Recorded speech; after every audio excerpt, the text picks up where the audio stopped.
Eu confesso que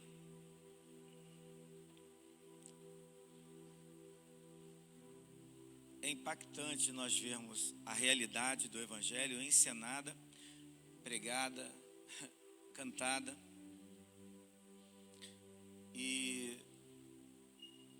não há quem esteja com os pés no chão nesse mundo que não entendam, ou que não entenda, melhor dizendo, a responsabilidade e o risco que o mundo lá fora, vamos dizer assim, está correndo.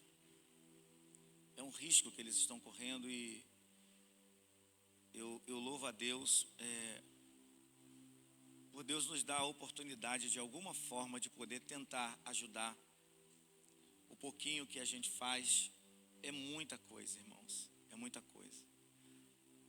Eu digo isso porque o ser humano está cada vez mais duro de coração, está cada vez mais convencido em si mesmo, né, vamos dizer assim. E essa representação teatral, essa encenação bíblica da realidade espiritual do mundo e daqueles que, infelizmente, ainda não compreenderam o risco que estão vivendo, é uma coisa que a gente precisa parar e ficar atônito com isso, porque é uma realidade que está acontecendo no mundo espiritual. A encenação de uma realidade espiritual, quando encenada, é o que está acontecendo em tempo real no mundo onde você e eu não podemos enxergar.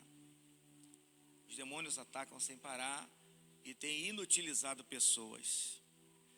Como é difícil um ser humano que está de alguma forma contaminado pelo vírus do inferno, e o ser humano não consegue ver. A luta é uma luta hercúlea, é uma luta em que, se a pessoa não desejar e agir, ela vai continuar presa em todos esses pecados e tantos quantos mais o diabo vai colocando sobre os ombros da pessoa. E você notou que na encenação a jovem estava com Jesus antes, não é isso? E o pecado foi entrando. E foi entrando, e foi entrando, e quando ela percebeu, já estava pesado demais. E é interessante que nós possamos abrir os olhos, pois nós temos pouco tempo. Abramos nossas Bíblias para refletirmos juntos em Lucas capítulo de número 13, texto escolhido para esse ano no trabalho missionário, que vai contar sobre justamente uma pessoa que foi aprisionada pelo poder do mal. Lucas capítulo 13, versículo 10 a 17. Esse capítulo aqui ele é tão importante porque Jesus ele estava no templo ensinando. No capítulo 13 inicia com ele fazendo várias inserções sobre a questão do pecado e de pecadores, né? Para você entender o capítulo em que nós vamos, o versículo, o contexto que nós vamos falar dentro desse capítulo, você tem que entender o que está acontecendo. Jesus entra na sinagoga e ele está ensinando na sinagoga. Esse fato aqui acontece dentro de uma sinagoga. E ali ele começa a falar sobre o arrependimento.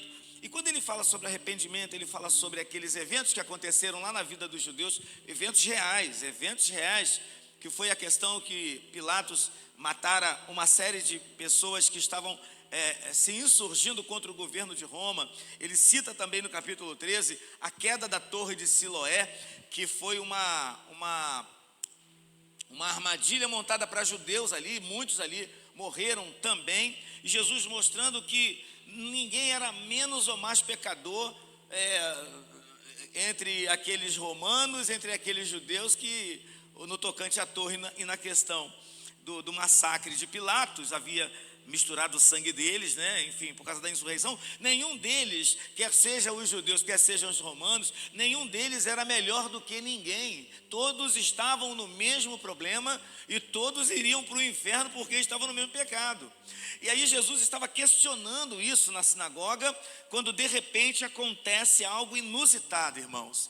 E o capítulo vai mostrar no versículo 10 a 17, que uma mulher que entra com uma enfermidade, um espírito de enfermidade, vai à presença de Jesus. Tema da nossa reflexão aqui esta noite: Jesus quer te endireitar. Repitam comigo: Jesus quer te endireitar. Jesus, ele tem esse poder. E aí é interessante você perceber que essa mulher que vai entrar na presença de Deus totalmente arrebentada, aprisionada, totalmente sem nenhuma alegria na sua vida, ela está em busca de libertação e de cura. E aquele que está no processo de libertação e de cura, o irmão Ezequiel acabou de dizer aqui, ele fez tudo que a medicina mandava ele fazer, ele fez. Tudo que a medicina mandou fazer, ele fez. E não chegou até o fim do tratamento dele. Mas o desejo de libertação e cura não nasce no coração de Deus, nasce no nosso coração. E o desejo de libertação e cura tem pressupostos indicativos de que nós temos que tomar atitudes, acionar. Nós temos que acionar o gatilho.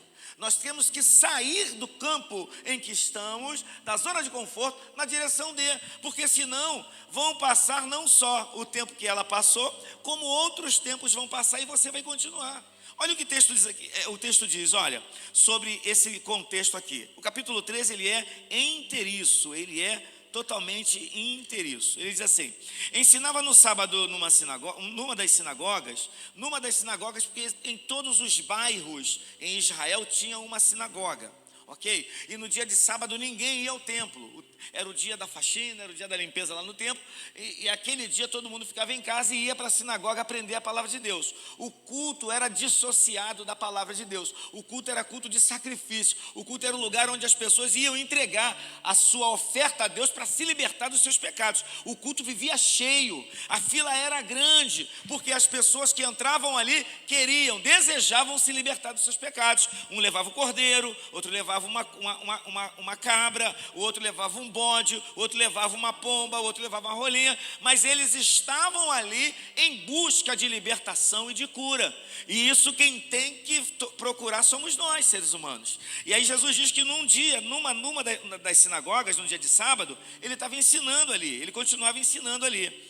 Porque o verbo ensinar aqui no pretérito imperfeito, na estrutura gramática grega, é tempo de continuação, ou seja, foi uma ação que ele começou e ele continuava. Então ele ensinava, ele estava ensinando, literalmente falando. Ou seja, ele entrou ali e ele estava ensinando durante todo aquele momento, até aquele ponto em que isso aqui aconteceu.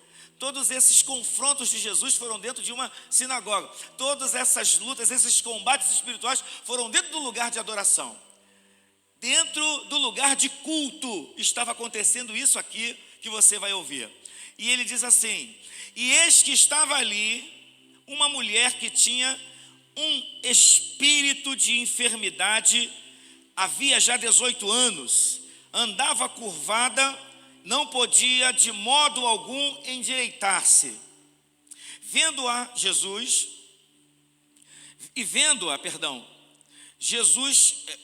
a chamou para si e disse-lhe: mulher, estás livre da tua enfermidade.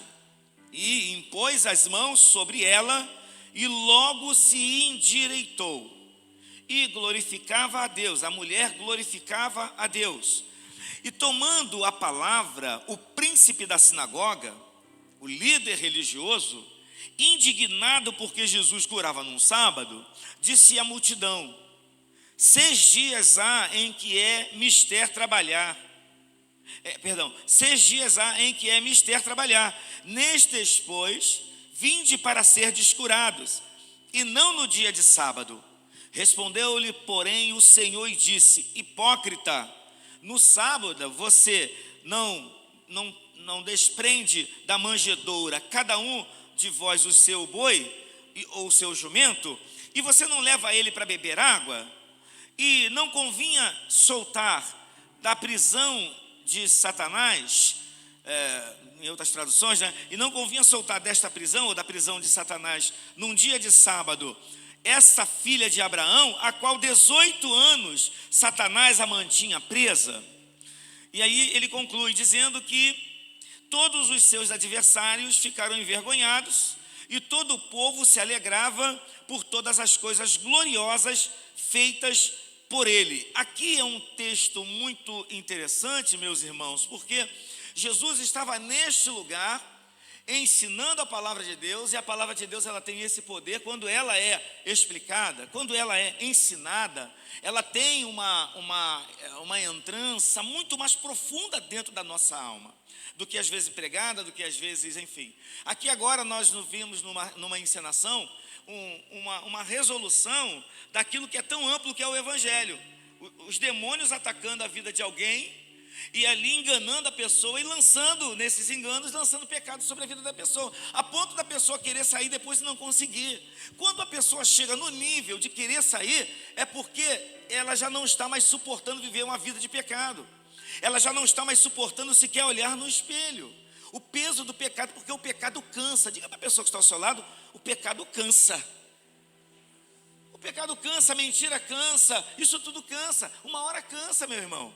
E aí Jesus está ali naquele lugar a oferecer não apenas a cura física daquela mulher, porque aquela mulher já era conhecida de Jesus, irmãos. Não pensa em vocês que Jesus não conhecia aquela mulher.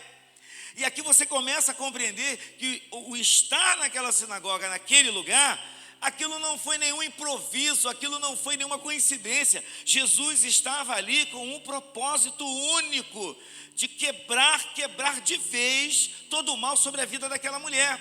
Não é diferente do camarada que estava lá no tanque de Betesda. Jesus sabia quem é aquele homem, há 38 anos ele estava ali. Não é diferente das passagens onde ele estava, em que ele curava pessoas. Então ele foi justamente naquele lugar onde um caso insolúvel estava em andamento há 18 anos. Jesus tinha 30 anos, irmãos, 31, 32. Jesus tinha aproximadamente 13, 14 anos quando ele viu aquela mulher, antes dela ter aquela enfermidade. Você está pensando o quê?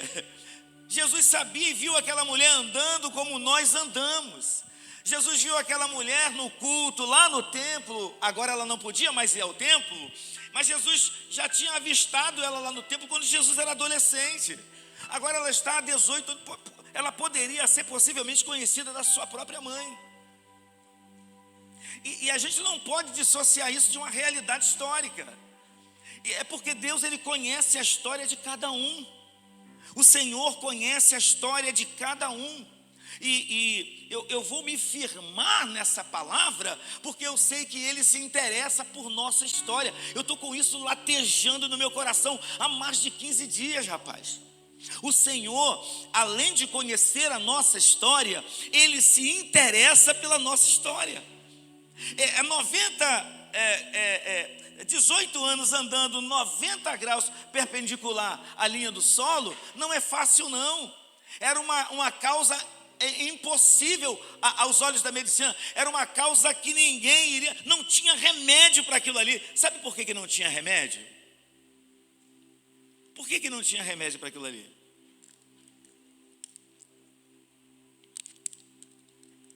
Vamos fazer do púlpito uma sala de aula. Por que não tinha remédio para aquela doença?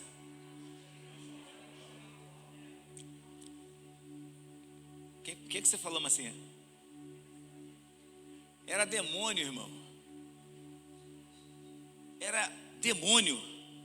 Não todo problema de coluna, não é disso que eu estou falando, não. Eu estou falando daquele problema específico. Era Satanás, não era nem demônio, era o próprio Satanás. Quem era essa mulher? Ah, meu irmão, quem era essa mulher?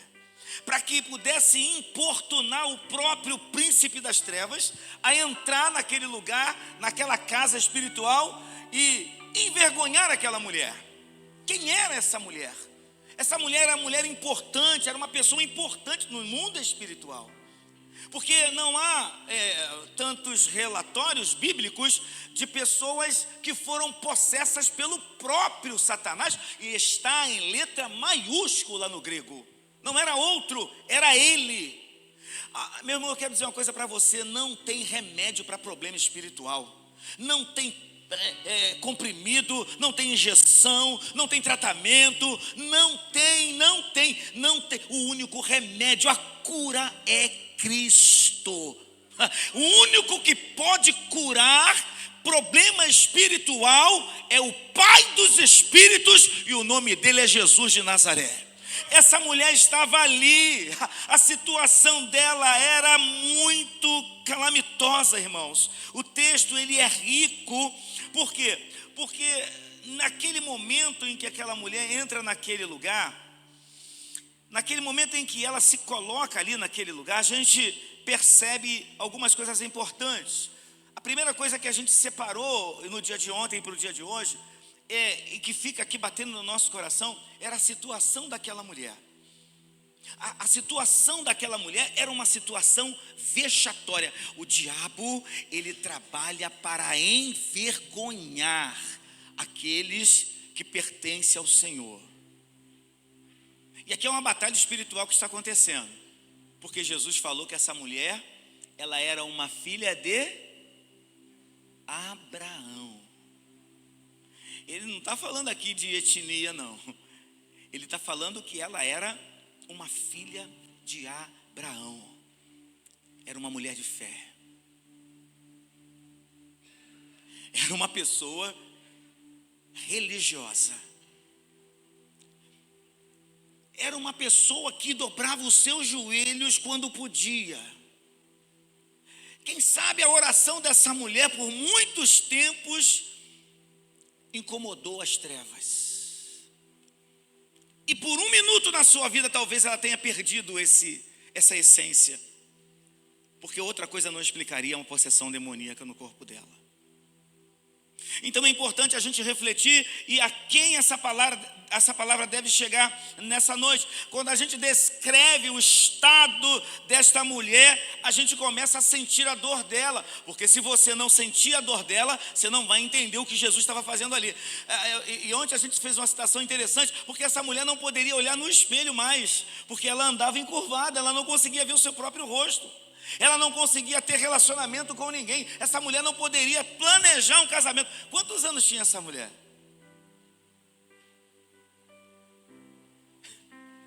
Ela poderia ter 30 anos. Ela poderia ter 40 anos. Ela poderia ter, quem sabe, 20 anos. Nós não sabemos. 25, 60, não sei. Eu sei que o diabo roubou a alegria daquela mulher. Quando eu ouço a Alexandra, né? É Alexandra, né? Dando testemunho, eu vejo isso, eu consigo contemplar isso. O desejo do diabo é levar você e eu, filhos de Abraão, ao envergonhamento, à dissolução e à separação das coisas de Deus. E ele vai entrando, ele vai se aproximando. O texto diz que essa mulher era incapaz de poder se embelezar, de poder colocar uma própria roupa no corpo. Você já conseguiu fazer essa posição aqui, tentar colocar uma blusa? Pode chegar em casa e fazer um teste. Deve demorar. Eu nunca fiz esse teste. Encurvado 90 graus do solo, tentar colocar uma camisa e uma blusa. Você pode imaginar essa mulher na hora do almoço, como ela ficava deitada para dormir. Alguém já parou para pensar nisso? Para que eu vou pensar nisso? Porque não é comigo. Então, irmão, o que Jesus está mostrando para eu e você aqui, por isso ele chamou os religiosos de hipócritas. Porque os religiosos eram hipócritas, porque eles não tinham empatia, eles não tinham amor pelo outro, sequer. Eles estavam felizes porque aquela mulher foi curada. Sabe por quê? Porque era interessante para a religião que a doente estivesse lá. Era interessante para a religião que eles oferecessem orações. É interessante para a religião que haja muitos pecadores. É interessante para a religião que haja muitos que estão andando na contramão, porque assim eles vão ter sempre pessoas para manterem cativas. Ela estava dentro do culto, tá, irmãos? 18 anos. Posso te fazer uma pergunta nesta noite? Há quanto tempo você está andando encurvado, encurvada? É como, pastor? eu ando certinho, minha coluna, eu não tenho problema nenhum. Eu não tenho nem dor de coluna, nem bicos para pagar, eu não tenho nada. Mas o texto é muito interessante porque essa situação simboliza vários tipos de lutas espirituais que estão nos levando a nos encurvar. Há muitos que estão na presença de Deus, que estão cantando, que estão pregando, que estão orando, que estão lendo Bíblia, ensinando Bíblia, mas estão encurvados a pecados, irmãos, que talvez não tenham nem enxergado ainda. Há muitos que estão de alguma forma caminhando em círculo na sua vida, com depressão, com opressão maligna, sabe, sem sentimentos nenhum no coração, uma frieza só, não consegue dar um abraço em ninguém, sentindo culpado de um monte de coisa. Tem gente com sentimento de culpa grande dentro do coração. Isso é se encurvar, isso é viver encurvado, irmãos. Viver encurvado significa você estar limitado. Viver encurvado significa você não ter mais poder para poder agir. Viver encurvado significa que você está jogando a toalha. E eu tenho visto muitos nestes dias, sabe, irmãos, se encurvando à beleza, se encurvando à vaidade, se encurvando ao dinheiro, encurvando-se no seu bem-estar e não está percebendo que está longe do Senhor, está totalmente debilitado. Isso é muito problema que a gente vai ter que desenrolar daqui para frente. Por quê? Porque tanto essa mulher quanto Jesus naquele dia, que não era à noite certamente, eles estavam no mesmo lugar. E hoje, graças a Deus, a gente pode cultuar junto, mulher e homem, né? Juntos, né? Enfim, porque a gente tem uma liberdade aí as sociedades se libertaram de muito daquilo que é tradicional. Mas no tempo em que esse texto foi redigido, Jesus estava numa sinagoga, e a sinagoga era a separação de homens e mulheres. As mulheres tinham seu espaço e o homem também. Eles não podiam sentar-se junto. Geralmente a mulher ficava muito mais longe do que o homem. O homem estava mais próximo do altar ali onde era explanada as escrituras e ensinadas. Por que eu digo isso? Porque essa mulher, ela sai do seu lugar e vai até Jesus. O segundo detalhe desse contexto é que Jesus, ele estava vendo esta mulher, e esta mulher estava vendo, um olhando o outro. Ela sai do seu lugar, e quando ela se desloca do seu lugar, foi o que eu falei no início, você quer se libertar, você vai ter que fazer muito mais do que você imagina.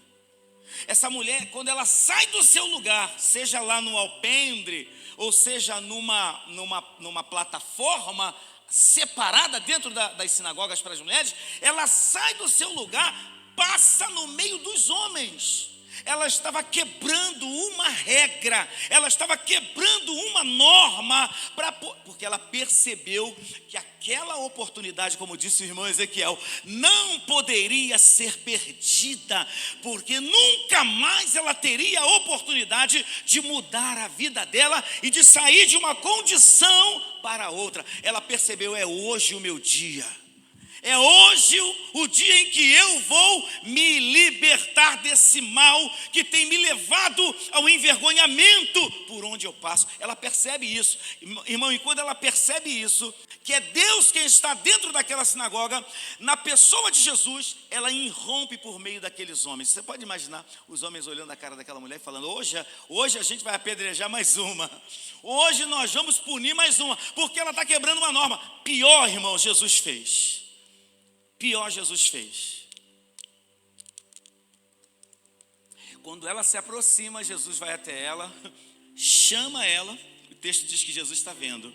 Versículo de número 11, olha que lindo aqui, ó. 11, 12 e 13. Diz assim: e vendo-a Jesus, chamou-a para si. Jesus a viu, a chamou e impôs as mãos sobre ela. Irmãos, de maneira nenhuma um homem poderia tocar numa mulher, ainda mais num lugar sagrado. Se ele não podia fazer isso dentro da sociedade, no meio do deslocamento humano, muito menos dentro da casa de oração. Jesus chamou aquela mulher e tocou nela. Jesus também quebrou uma norma judaica poderosa. Sabe por que ele fez isso? para ela não pagar sozinha o preço da quebra, da regulação daquela casa. Irmão, eu estou dizendo para você, Jesus se interessa com a tua história. Ele está pronto para quebrar qualquer norma, para vir até você e curar a tua vida e a minha também. Ele é Deus, Ele te ama, Ele conhece a tua história e Ele se importa. Cara, isso está batendo em mim. Ele se importa com a sua história. Ninguém se importa com a sua história. Ninguém naquele lugar há 18 anos se importar. Pelo contrário, e você imagina aquela mulher quando ela chegava no culto assim, como que as pessoas deveriam olhar para ela, irmãos? Ninguém se importava mais com ela. Meu Deus, ninguém ligava mais para ela. Mas naquele dia o autor da vida estava lá. Ele se importa com a sua história. Porque muitas pessoas estão padecendo em círculos espirituais, estão aprisionados em cadeias espirituais, porque se sentem sozinhas, porque acha que ninguém liga para ela, porque acha que fulano beltrano me abandonou. Isso vai lacerando a alma.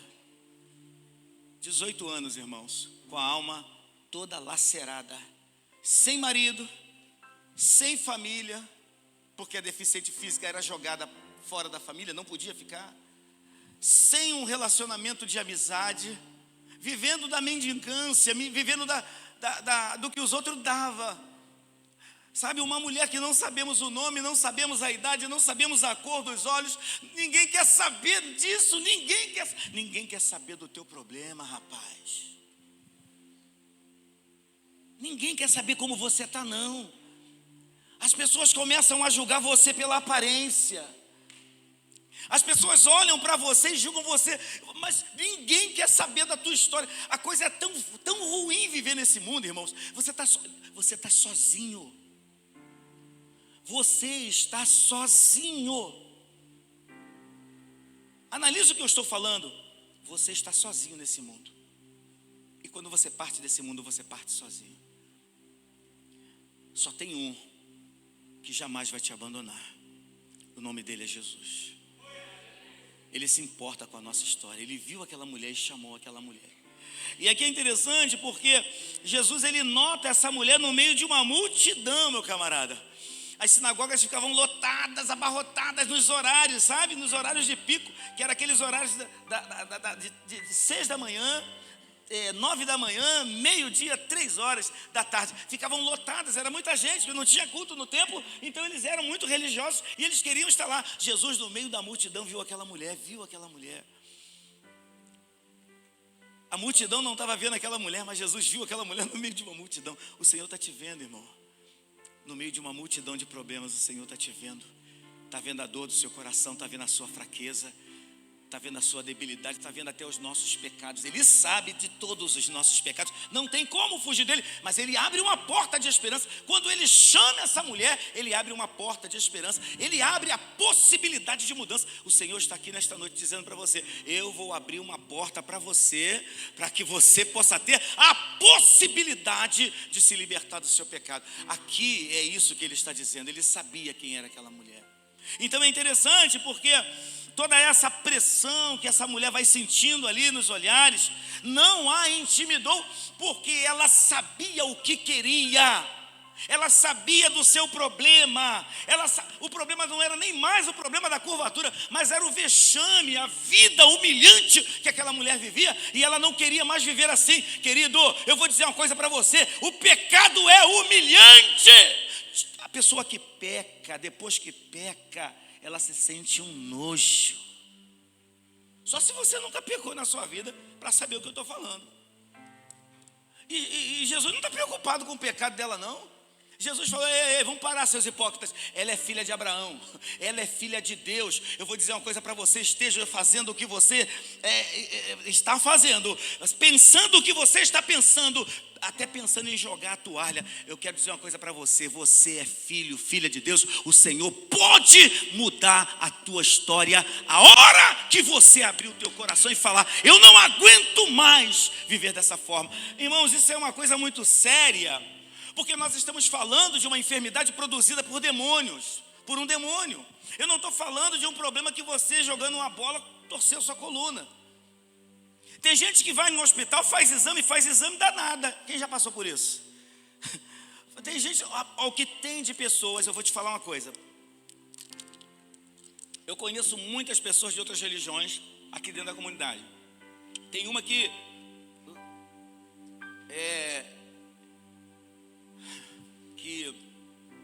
já morreu há pouco tempo, e fazia parte da mesma antiga religião da minha família. Ela partiu há pouco tempo. E certa feita, muito tempo eu não via ela, havia e tal, andando por aí, então passei ela falando para mim dos problemas que ela tinha. Olha só, escuta que eu estou falando uma verdade. Ela falou que estava com um problema sério na coluna. Essa pessoa partiu há pouco tempo agora. E que ela fazia exame e nunca deu nada. Ela morreu de câncer na coluna.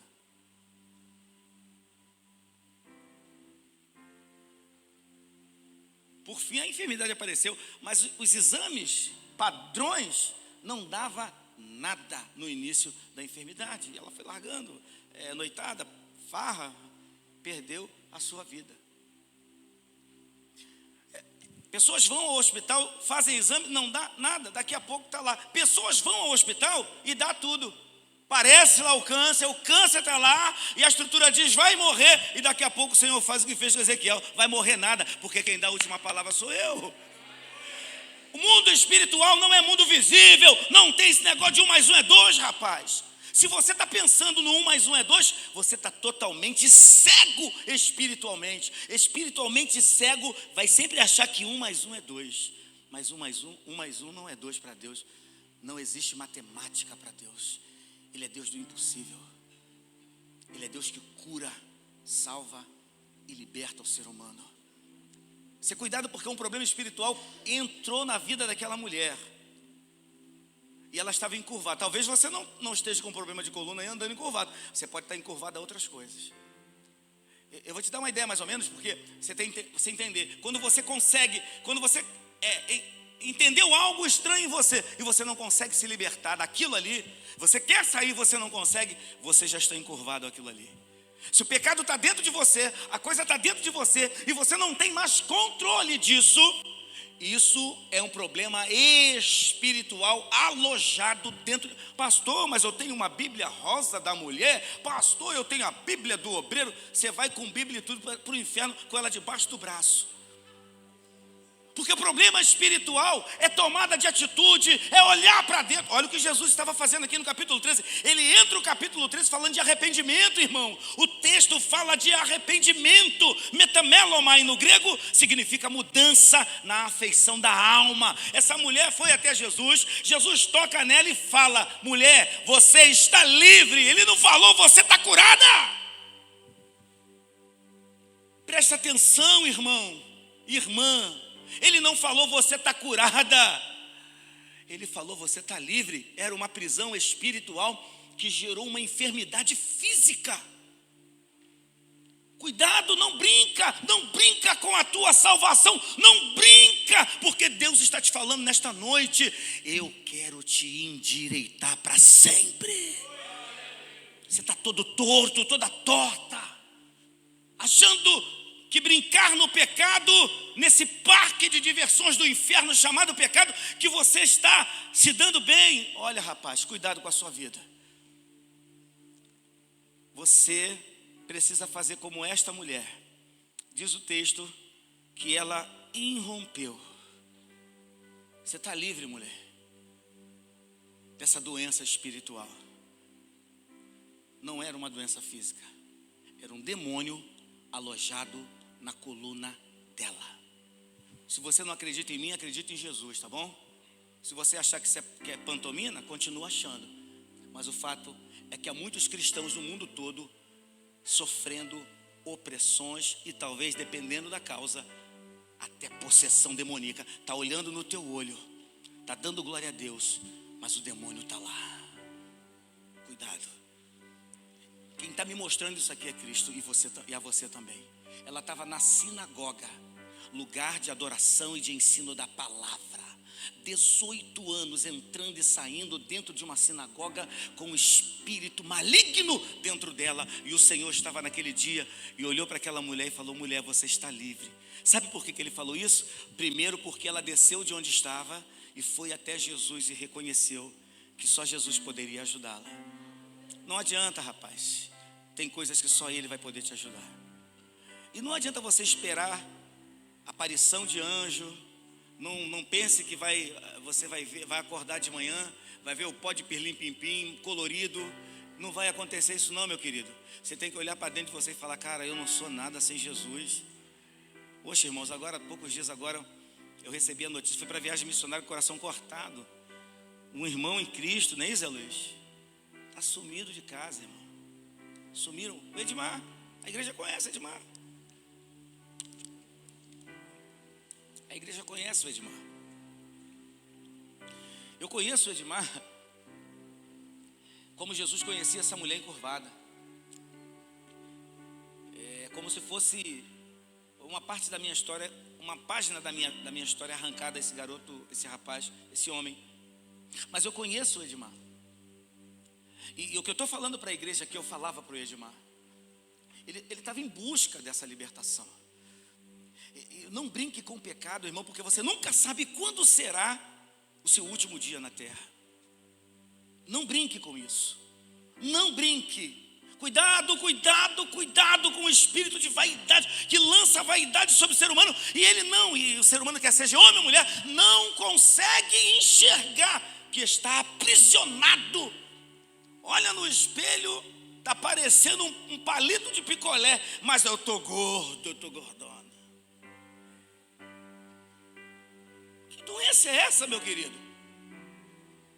Isso é uma prisão espiritual. Você olhar no espelho e não se satisfazer com a sua imagem. Eu vou gritar aos teus ouvidos: você é a pessoa mais linda do mundo. Você é a imagem e semelhança de Deus. Você é filho de Abraão, rapaz. Não deixa o diabo te enganar. Se liberta disso. Vai ficar tudo aí, rapaz. 18 anos aprisionada por Satanás. O Senhor repreendeu o religioso dizendo: você está doido? Você vai lá, solta o teu boi, você vai lá, solta a tua vaca, solta o teu jumento, e aí para beber água, para engordar, para você poder vender e ganhar dinheiro. Eu não podia libertar essa mulher de uma possessão demoníaca que acabou com ela.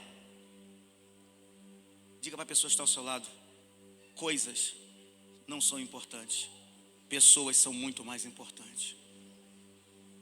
As suas coisas vão ficar aí para outro, meu irmão. As coisas do Edmar, o ouro que o Edmar tinha, o dinheiro que o Edmar tinha, foi achado lá. Foi achado dentro da casa dele. Recebi essa triste informação. Um monte de dinheiro acharam lá, as coisas dele lá, ele trabalhava, as coisas, o fruto do trabalho dele.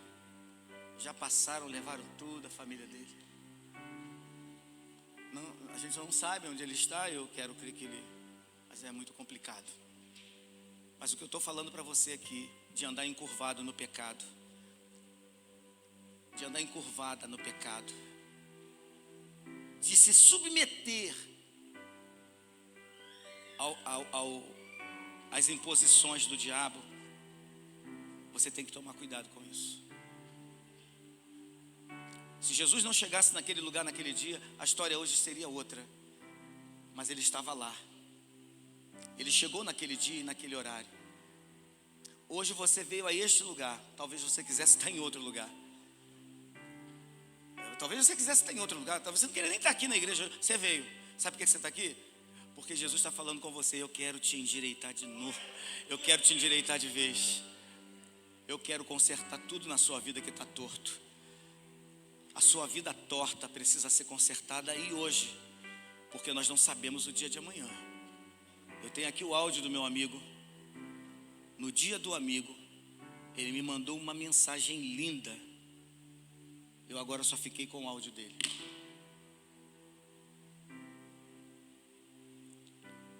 Não brinque. Saia dessa escravidão.